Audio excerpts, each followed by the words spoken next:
All your favorite wrestling shows rolled into one.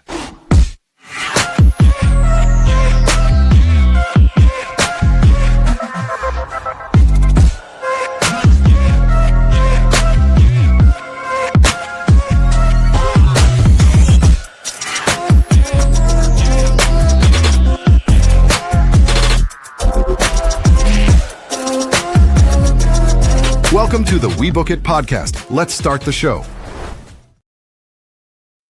Yo, what's up, WeBook It fam? This is your boy, Big Daddy C, coming at you with another episode of the All Elite Recap Show, where we break down all things related to from AEW Dynamite and AEW Collision. We know that Collision normally is on Saturdays, but because we have WWE SummerSlam this week, Saturday and Sunday, AEW decided to move their Collision episode to Thursday. And so, this is the final week of their residency at the Byline Bank Aragon Ballroom in Chicago. They've been doing a multi-week residency in Chicago. We know Chicago holds a good place in the heart of AEW and Tony Khan. So we had our last couple of shows for Dynamite and Collision there at that ballroom. And so kicking off the show, we had a World Tag Team Eliminator tournament between the Young Bucks and the Outrunners. This is, I believe, the first round per se. And so this was a great, solid match. Man, I was laughing for about a good 3 minutes, man, because Turbo Floyd and True Magnum, they had the Newport tights on, bro. If you look at the tights, it's like the design of Newports, the Newport cigarettes. And I was just dying laughing because my mom used to smoke the hell out of those, and some of my aunties. It was hilarious. But the match was pretty solid, but ultimately the Young Bucks managed to get the win and move on in the tournament. I did take a screenshot or whatever of the actual bracket. So let me look at that real quick. So it looks like the bracket itself, we got FTR, Jet Speed, the Bang Bang Gang, Big Bill and Brian Keith, the Outrunners, Young Bucks, Gates of Agony, and Brodito. So far we've had, let me see here. FTR did beat Jet Speed. I believe that was last week. And then the Bang Bang Gang beat Big Bill and Brian Keith. Let's see here. Okay.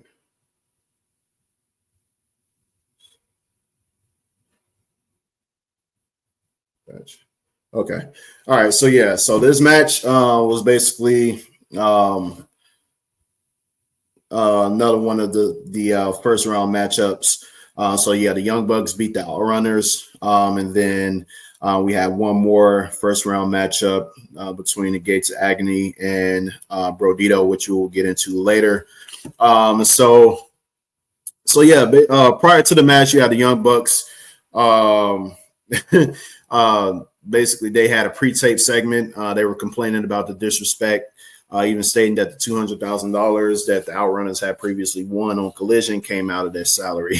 So the Young Bucks, ever since they lost their EVP titles, they've been going through it, man. But they're moving on in the tournament, so it's a little good momentum for them right now. Next up, we had another segment with the Matriarchy and Christian Cage. Tony Schiavone interviewed Christian Cage, who admitted that he was an asshole. But he had gained some feelings in his the state that he's currently in. He did call out Edge for trying to sell that the Patriarchy had done any worse than him on the road to the mountaintop. And then he eventually said he's disowning Nick Wayne and Kip Sabian. Mother Wayne, as he's going up the ramp, Mother Wayne comes out there to distract him, and then Nick Wayne and Kip Sabian would attack Christian, and then smash his head in between the two steel chairs. with a standing concerto. And it was kind of weird. If you watch this live, you know that those chairs did not connect to the skull of Christian at all. And I watched the highlight that was on YouTube, and they pretty much edited it out to make it seem like, you know, they kind of edited out that botch that they had there, but we knew what happened.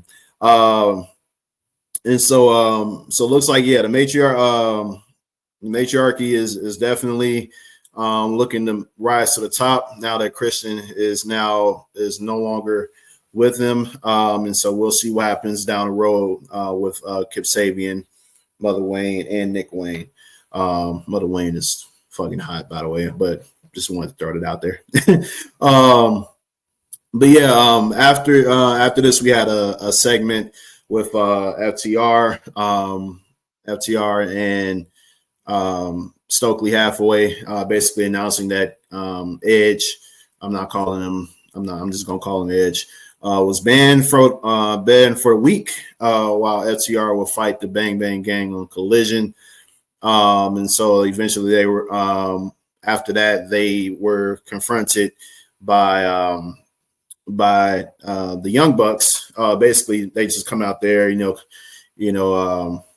FTR was like, yeah, no hard feelings, we just chatting, what's the best of luck to you guys, we know we had some history. Hopefully we see you guys in the finals. So he was gonna get a shot at these tag team championships. So personally, I would like to see them go at it one more time, FTR and Young Bucks. So hopefully we'll see what happens down the line in this tag team eliminator tournament. There was another backstage segment. MGL tried to clear up the issues with the Hurt Syndicate. He was talking with Shelton Benjamin, but Shelton Benjamin told him, like, man, get your fake ass watching, move on out of here. As far as the Hurt Syndicate is concerned, we done with you. I don't want you in that group either. So we got Bobby, we got Shelton that don't want him in. So we don't know what's going to happen with MVP. I imagine he's going to talk with MVP next week. We'll see what happens there. Next up, we got the AEW Men's World Championship. Hangman Adam Page versus John Moxley, a rematch from All In, Texas. You would have thought that this would be a main event, but it was not. I believe this match happened before the end of the first hour, I believe. But yeah, so this was, great solid match. And we know just continuation of the long history and, heated rivalry that these two have had, over the last year or so. Everyone was banned from ringside on both parties. But ultimately, Claudio Castagnoli and Wheeler Yuta still tried to come out there through the crowd, and as well as Marina Shafir. She did grab the title and throw it in the ring to assist John Moxley, who did manage to hit Hangman Adam Page with the title, but Hangman will kick out at 2. And then eventually, while Claudio Castagnoli and Wheeler Yuta was, going back to the crowd, Darby Allin appears out of nowhere and dives onto them from a balcony. This would eventually set the stage for Hangman to hit the buckshot lariat, Deadeye, and a second buckshot lariat to seal the win and retain his championship against John Moxley. And so it was a great match. Went over. It was about a 25-minute match here, strong pace. And so they did what they needed to do there. Next up, we had. Let me see here. The next match we had Timeless Toni Storm versus Toni Storm and Alex Windsor versus Athena and Billie Starkz. We know Athena won her casino, whatever the damn match was, the casino battle royal match, casino royale match, whatever it is. She won her match to get an opportunity to face Toni Storm for the AEW Women's Championship at All In. And so now that match will be happening soon. And so throughout this match, it was, back and forth. Athena and Billie Starkz did. They had a lot of control throughout this match for the most part, showing their strong tag team synergy. Storm would eventually get a hot tag, but Athena would slip in with a blind tag and catch Toni Storm with the old face for the win. After the match, while Alex Windsor was, comforting Toni Storm, she gets thrown into the barricade by Billie Starkz, and Athena's just, talking her shit, while she's like kneeling over Toni Storm. So that's pretty much how that match ended. Next up, we had a match between Mark Briscoe and Ricochet. Ricochet, there was some history there between these two. They previously had a match. There was an ambulance match that they had previously, which Ricochet did win. But ultimately, these two never, they found themselves crossing paths yet again. And so there was the Gates of Agony, of course, were on the side of Ricochet, but eventually Brody King and Bandito will come out there to even the odds. This did set up for Jay Briscoe to win the match with AJ Driller. And so after the match, Briscoe called out MJF. MJF said that he will fight Briscoe next week on Dynamite, but he told him to be, if he even makes it to Dynamite next week, this will cause MJF was on the monitor, it was on the screen, so it was basically a pre-taped segment. He attacks Briscoe from behind until Adam Page will come out there to make the save. Prior to that moment, though, MJF did confront Hangman Adam Page after he beat Moxley, basically stating that, basically trying to goad him into getting him a free shot at the title without him actually having to cash in that guaranteed shot that he has, that he won at All In. But Hangman told him, like, dude, like, you gotta do more than that. You gotta earn this shit. You gotta earn the opportunity. Like, you not just, unless you use that damn contract to get a shot right off, like up front, like, you gotta earn the shot. And so that didn't do matter as well for MJF. He wasn't too happy about that. So he's like, but Hangman told him, like, if you want to earn it, you got to beat Briscoe. He's more worthy of a challenger at this moment in time. And so, yeah, we'll see what happens. But it looks like, Briscoe and MJF will be in a number one contenders match for that AEW World Championship. So we'll see what happens next week. Let me see here. Next up, we had that was the main event for AEW. So yeah, that was the main event for AEW Dynamite. I'm also going to go into the AEW Collision side and give you a little quick rundown of what happened there. So on Collision, looks like there was the action continued, man. We had an action-packed show for Collision.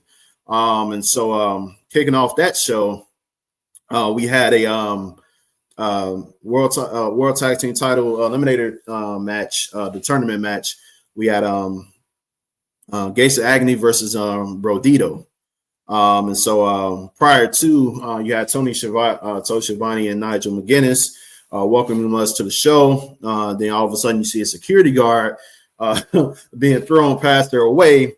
Then all of a sudden you see Will Yuta come out of nowhere, and then the rest of the Death Riders will eventually show up. So John Moxley could give a promo. He was talking about Darby Allin and screwing him over since he returned and called him out. Darby Allin did appear on the balcony area, but he disappeared into the crowd.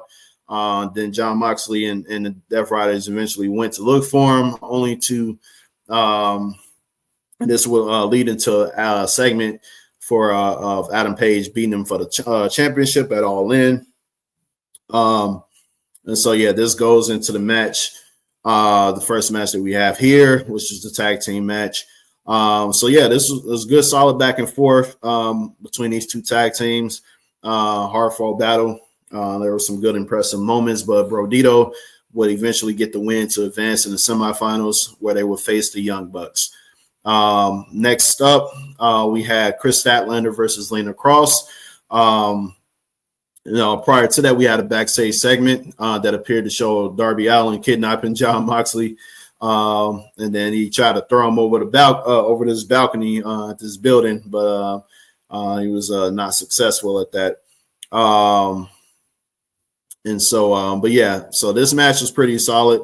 But ultimately, Statlander would get the win. While she's celebrating going up the ramp, Willow Nightingale makes her way out to the ring for her match. And so, yeah. Then Willow Nightingale, her match happened to be against Tekla. She did call out Tekla on AEW Dynamite just the night before. And so Tekla did come out there with Julia Hart and Sky Blue by her side. Hart and Blue, of course, interfered in the match, trying to play some mind games. But Willow Nightingale had a significant size and power advantage, which helped her make a little comeback. But ultimately, Tekla was able to take control, sending Willow Nightingale into the steel steps. But Willow fought back again with another comeback. And so, this gave both women nice pace, gave them a lot of time to shine. But ultimately, Tekla finished off with the stomp for the 3 count. Then eventually the Triangle of Madness attacked Willow once the match was over.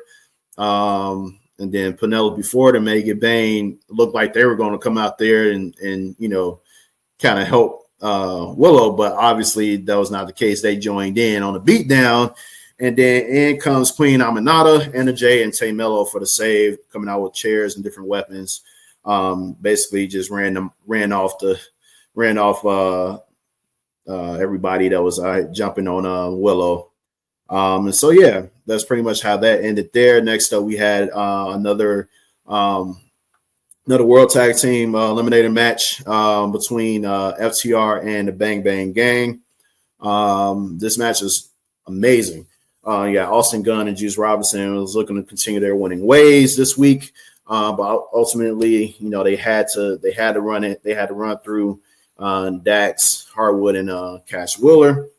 And so, like I said, both teams brought the A game. But ultimately, FTR was able to win with a roll-up and some dirty tactics, earning them a spot in the finals. Basically, whoever wins between Brodito and the Young Bucks will be facing FTR, and I believe that it will be Young Bucks who will win that match, and we will see Young Bucks and FTR in the finals. That match is going to feed families, as it has done in the past, so I cannot wait till this happens. We need it. Next up, we had another open challenge with Max Caster. And so, he made first, he took out his former tag team partner for attacking him after the bell on Dynamite. Let's see here. This week we had Rush, who answered the open challenge. Max Caster tried to kill some time by doing laps around the ring, but Rush pretty much knocked the hell out of him with one big right hand. He basically kept running Caster from barricade to barricade all around the ring. Caster was able to take control momentarily, but Rush will quickly recover and continue to beat his ass in the ring. Russ didn't even care about the clock, honestly. He ended up letting the time run out. So he just kept beating the hell out of Caster in the ring. I believe this is the only time he survived the 5-minute challenge. So this is pretty nice to see. It was very entertaining. Eventually, the rest of LFI will come out there and attack Max Caster, but AR Fox, Kevin Knight, and Mike Bailey would come out there to make the save. And you just see Caster just laid out in the ring. He throws his fists up like this, and so that was pretty much how that ended. Next up, we had a 6-man tag match with the Infantry and Shane Taylor facing. You had Shane Taylor, Carly Bravo, and Sean Dean taking on the team of Scorpio Sky, Dante, and Darius Martin. in the trios match. So Taylor and Sky pretty much started for the teams. He was Scorpio Sky was like basically being down in the corner for a little bit, but he made a comeback against Bravo and tagged in Top Flight for a double team attack. Top Flight and Infantry did most of the high flying and fast-paced work, while Scorpio Sky and Shane Taylor were pretty much focusing on the power moves. Wasn't much of a consistency there, like a pattern from what we saw in this match. But ultimately, we knew what the obvious outcome was going to be. Skyflight is basically the new trio on the block. So AEW is pretty much going to try to do whatever they can to push them as much as possible. Skyflight would get the win by pinning Bravo with his finisher. Scorpio Sky would get the win for the team. He pinned Bravo with his finisher. So Skyflight as a team would get that victory. So I can't wait to see what happens with Skyflight from for the months to come. And here we are with our main event. Dustin Rhodes versus Kyle Fletcher in a Chicago street fight for the TNT championship. Damn. I'm still trying to wake up. Dustin Rhodes basically called out Kyle Fletcher on Dynamite and said, like, street fight, Chicago street fight. Let's do this thing. And so this match gave you everything you needed to. A lot of blood, a lot of hardcore moments between these two, which is amazing to see for someone of Dustin Rhodes' caliber.